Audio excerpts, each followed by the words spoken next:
अस्सलाम वालेकुम दोस्तों, वेलकम करते हैं आपको अपने चैनल लॉ अनवील्ड में। दोस्तों आज से हम एक सीरीज शुरू करने जा रहे हैं जो है कॉन्ट्रैक्ट एक्ट 1872।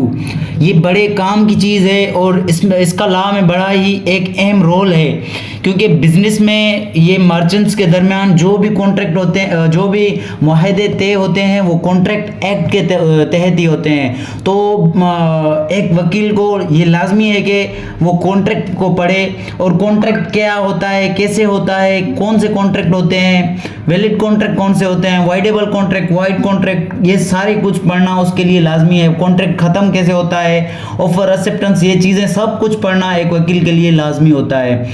तो आज से हमने ये सोचा है कि हम अपने व्यूअर्स के लिए कुछ खास लाएंगे। तो आज से हम शुरू करने जा रहे हैं अपना सीरीज, जो हम सेक्शन 1 से लेकर सेक्शन 9 तक जो फर्स्ट चैप्टर डिपेंडेड है, उसमें से हमने सेक्शन 1 में दोस्तों ये होता है कि ये एक्ट कब पास हुआ, शॉर्ट टाइटल होता है उसका, तो कि ये एक्ट सारे पाकिस्तान में नाफिज है, मतलब ये इसमें होता है सेक्शन 1 में। और सेक्शन 2 में होते हैं डेफिनेशंस। हर एक्ट को आप देखेंगे तो उसके सेक्शन 2 में डेफिनेशंस होंगी, जैसे कॉन्ट्रैक्ट क्या होता है, एग्रीमेंट क्या होता है, कंसिडरेशन क्या होता है, प्रोमिसर कौन है, प्रोमिसी कौन है।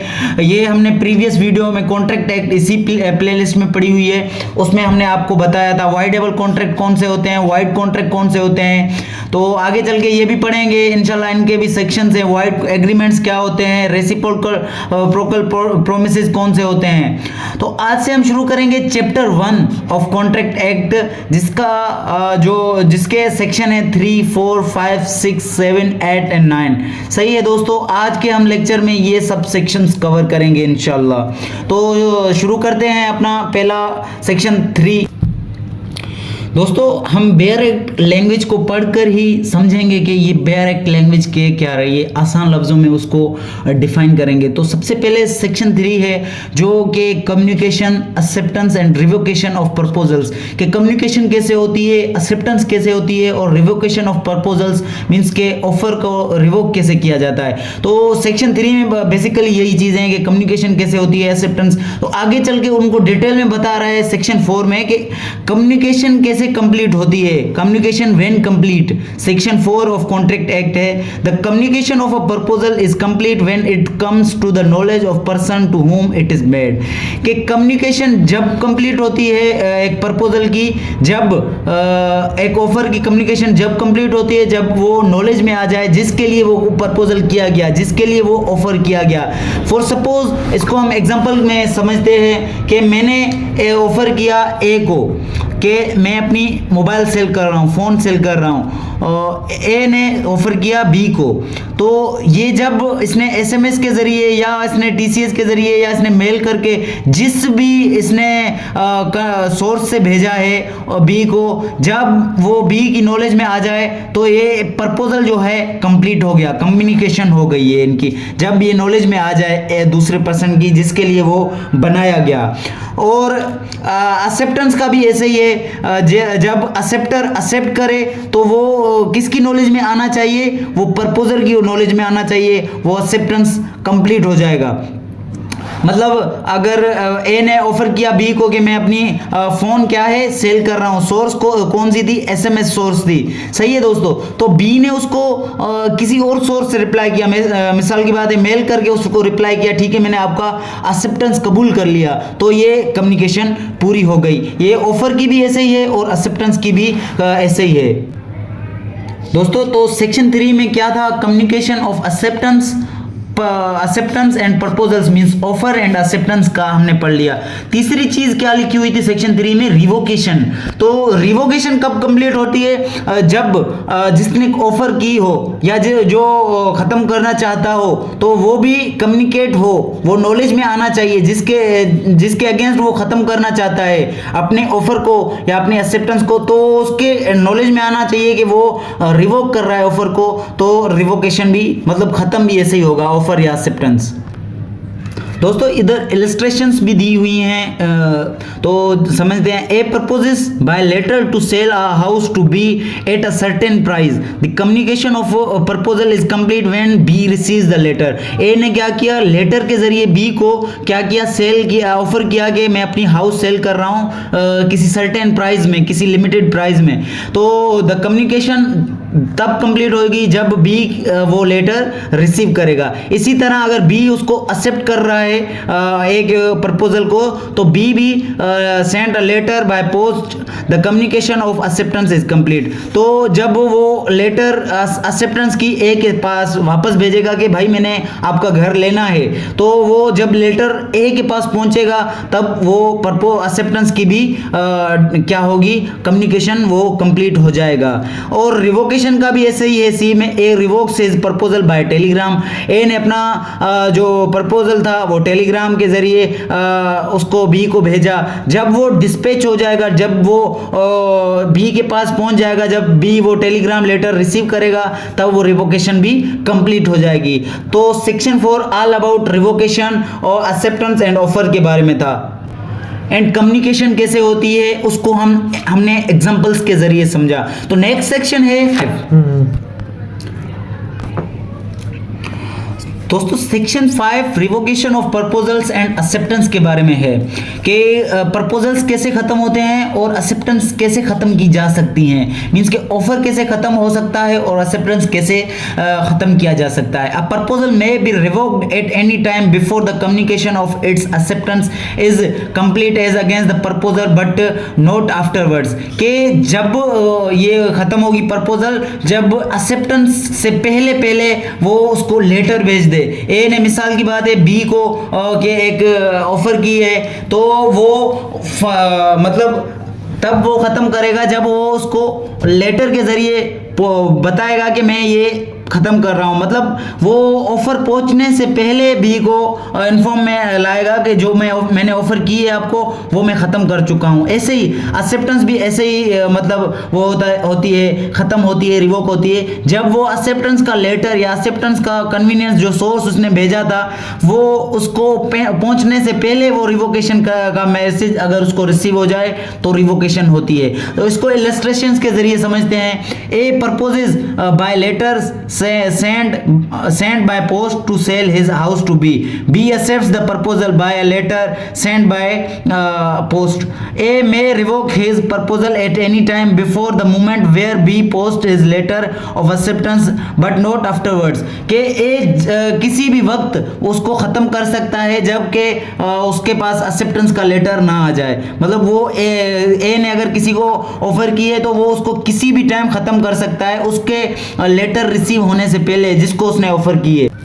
दोस्तों इसको आसान करके समझते हैं कि ए ने ऑफर किया बी को कि मैं अपना घर सेल कर रहा हूं एक सर्टेन प्राइस में, मिसाल की बात है 3 लाख में, सही है। तो बी को उसने किसके जरिए भेजा, वो टीसीएस के जरिए उसने ऑफर भेजा या कोई और सोर्स इस्तेमाल की। लेकिन अगर वो उस ऑफर को अपने को ख़त्म करना चाहता है तो वो फास्टेस्ट सोर्स इस्तेमाल करेगा। अगर उसने ऑफर मिसाल की बात है मेल पे की है तो वो ईमेल से ज़्यादा फास्टेस्ट सोर्स इस्तेमाल करेगा, एसएमएस का सोर्स इस्तेमाल करेगा कि जो मैंने मेल आपको भेजी है और वो उस ऑफर को मैंने ख़त्म कर दिया है। इसी तरह अगर बी ने एक्सेप्टेंस की किसी भी ज़रिए से तो वो बी को अगर रिवोक करना है अपना एक्सेप्टेंस तो वो कोई फास्टेस्ट वे इस्तेमाल करेगा।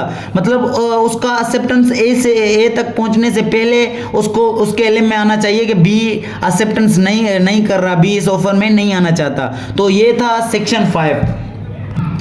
दोस्तों अभी नेक्स्ट सेक्शन है हमारा सेक्शन 6 रिवोकेशन हाउ मेड, कि रिवोकेशन कैसे खत्म होती है। A proposal is revoked by the communication of notice of revocation by the proposer और टू द पार्टी, के उसने कम्युनिकेशन के जरिए उसको खत्म कर सकता है, रिवोक कर सकता है।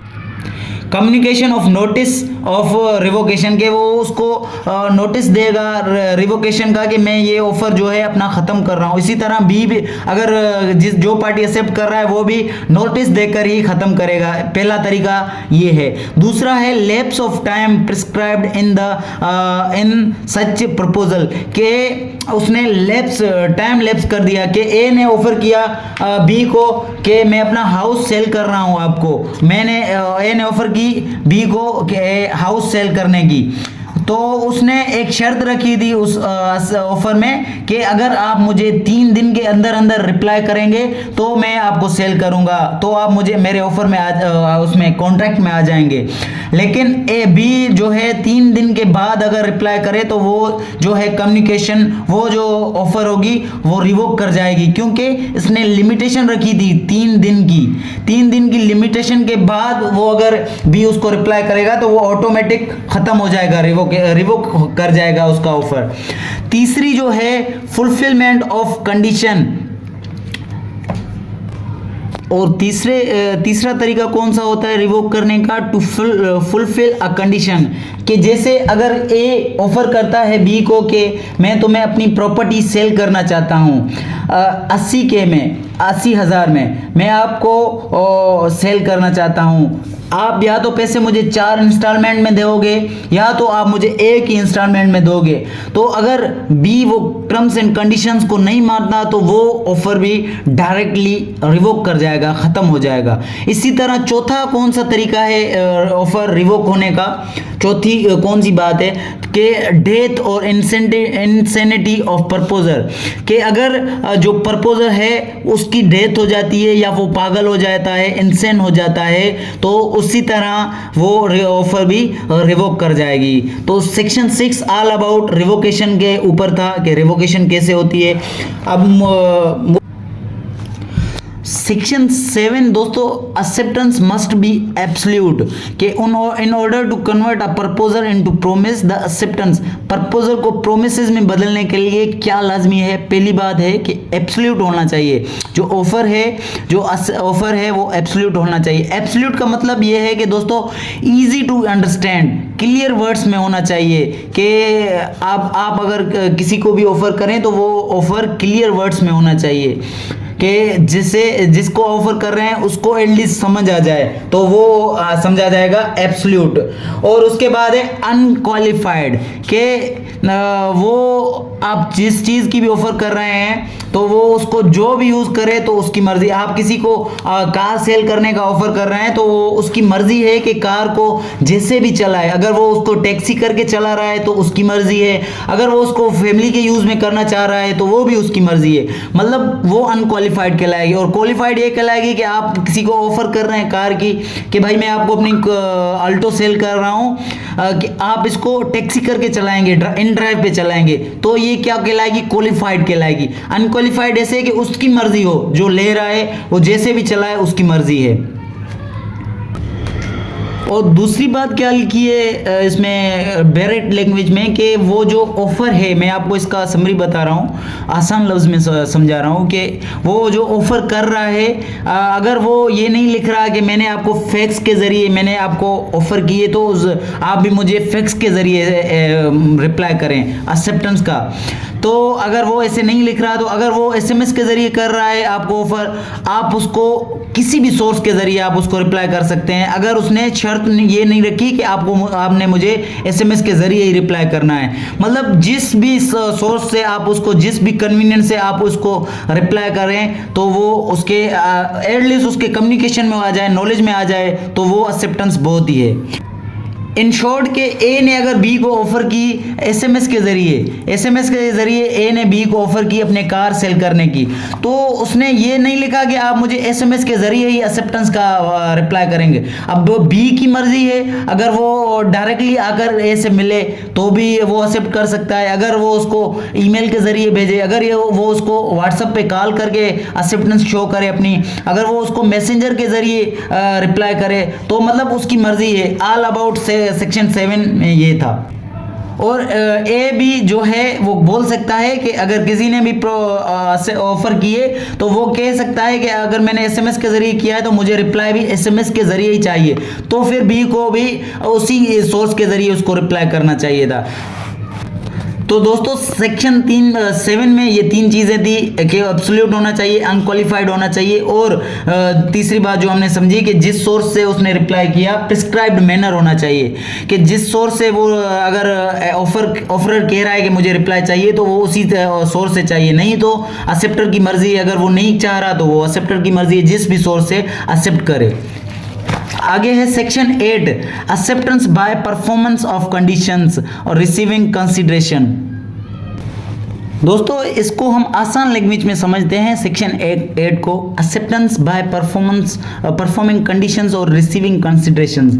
तो इसको हम 3 फेजेस में समझेंगे। Performance of conditions of proposals, के प्रपोजल में ऑफर में कौन जो ऑफर कंडीशंस रख रहा है, मिसाल ए प्रपोज कर रहा है बी को और बी उसको एक्सेप्ट कर रहा है, तो मतलब वो कंडीशंस को भी एक्सेप्ट कर रहा है। तो एक्सेप्टेंस ऑफ कंडीशंस में ये होता है कि एक्सेप्टेंस ऑफ कंडीशंस में ये होता है कि ए सेल कर रहा है अपनी कोई भी चीज, ए सेल्स पेन, और वो कंडीशन क्या रख रहा है, कंसीडरेशन रख रहा है 15 रुपए की, कि अगर जो भी मुझे 15 रुपए देगा तो मैं उसको पेन दूंगा। तो ये कंडीशन हो गई किसमें, एक्सेप्टेंस के टाइम में। तो वो अगर एक्सेप्ट करेगा, ऑफर उसने रखी कि मैं 15 रुपए में सेल कर रहा हूं, और अगर एक्सेप्टर 15 रुपए देगा तो उसको पेन मिलेगी। तो ये हो गई एक्सेप्टेंस में कंडीशन के उसने 15 रुपए दिए और बदल में उसने क्या दिया, उसको पेन दिया। और तीसरी चीज जो मेंशन है बेयर लैंग्वेज में, रेसिप्रोकल प्रोमिसेस। रेसिप्रोकल प्रोमिसेस ऐसे प्रोमिसेस होते हैं दोस्तों कि कंसीडरेशन के बदले कंसीडरेशन, जैसे मनी बाय मनी हो गया, गुड्स बाय गुड्स हो गया, या प्रोमिस बाय प्रोमिस हो गया। जैसे मैंने कोई भी अपनी चीज दी, मिसाल की बात है मैंने अपनी घड़ी दी बी को, और बी को बोला कि जो आपके पास पेन दी जो आपने सऊदी से ली थी तो वो मुझे आप देंगे तो मैं अपनी घड़ी फिर आपको दूंगा। तो क्या होगा, गुड्स बाय गुड्स हो गया, मतलब कंसीडरेशन के बदले कंसीडरेशन, ये हो गया रेसिप्रोकल प्रोमिसेस। और दोस्तों चैप्टर 1 का लास्ट सेक्शन है बट नॉट द लीस्ट, के प्रोमिसेस एक्सप्रेस और एम्प्लाइड। तो जो promises in so far as the proposal और acceptance of any promise is made in words, the promise is said to be express, कि जो promises किसमें, words में की गई हों तो वो क्या कहलाएंगी, एक्सप्रेस। दोस्तों वर्ड्स में इसका क्या मुराद है, अब हम इसकी तशरीह ऐसे करेंगे कि वर्ड्स में ऐसे कि ए ने ऑफर किया बी को बाय ओरल, बाय वर्बल, कि मैं आपको अपना जो है लैपटॉप सेल करूंगा। बी को ऑफर किया, क्या बाय वर्ड्स किया, कोई लिखत में नहीं की, उसने ऑफर किया कि मैं आपको लैपटॉप सेल करूंगा। तो ये क्या कहलाएगी, वर्बल उसने उसको ऑफर की, तो ये क्या कहलाएगा, एक्सप्रेस कहलाएगा, एक्सप्रेस प्रॉमिस कहलाएगा। और अगर रिटन भी उसको करे तो वो भी एक्सप्रेस ही कहलाएगा। ए ने रिटन में मैसेज के जरिए किसको ऑफर किया, बी को, कि मैं आपको अपना लैपटॉप सेल करने जा रहा हूं, मैं आपको लैपटॉप दूंगा इतने पैसे में, ऑफर की उसने। तो उसने रिटन में जो की वो भी क्या कहलाएगी, एक्सप्रेस प्रॉमिस कहलाएगी। और एम्प्लॉयड प्रोमिसेस कौन से होते हैं दोस्तों, एम्प्लॉयड प्रोमिसेस वो होते हैं other then in words. Other then in words कैसे, जैसे हम जाते हैं, मिसाल की बात है किसी भी मार्ट पे जा रहे हैं, आप मेट्रो की एग्जांपल ले लें, कोई भी हम जा रहे हैं मेट्रो, ए जा रहा है मेट्रो पे, वहाँ पे एक चीज़ रखी हुई है, राइस की बोरियां रखी हुई हैं, तो उन पर प्राइस टैग लगा होता है कि ये राइस जो है 420 में किलो है। तो वो क्या करेगा, सिंपली जो वहाँ पे खड़ा होगा या खुद ही वो राइस को वेट करेगा और सिंपली क्या जाएगा, काउंटर पे जाएगा पैसे पेमेंट करने, कोई भी बार्गेन नहीं करेगा किसी से। उसने रेट देखा किसी भी चीज़ की, 420 लिखा हुआ था, उसने वो जाकर 3 किलो उठाए और उसने जाकर पे कर दिए। मतलब बाय कंडक्ट से शो करना कि आप ऑफर में आ रहे हैं, तो ये होगा एम्प्लॉयड प्रोमिस, एम्प्लॉयड वो प्रोमिसेस। सही है दोस्तों। तो आज का हमारा लेक्चर था चैप्टर 1 ऑफ कॉन्ट्रैक्ट एक्ट 1872। इंशाल्लाह हम नेक्स्ट चैप्टर में आगे पढ़ेंगे चैप्टर 2 के बारे में। अगर कोई भी आपको क्यूरी हो तो हमें कमेंट्स सेक्शन के जरिए बता सकते हैं। अब तक के लिए अल्लाह हाफिज। हमारे चैनल लॉ अनवील्ड को लाइक करें, सब्सक्राइब करें और चैनल को शेयर जरूर करें अपने दोस्तों के साथ। थैंक यू दोस्तों।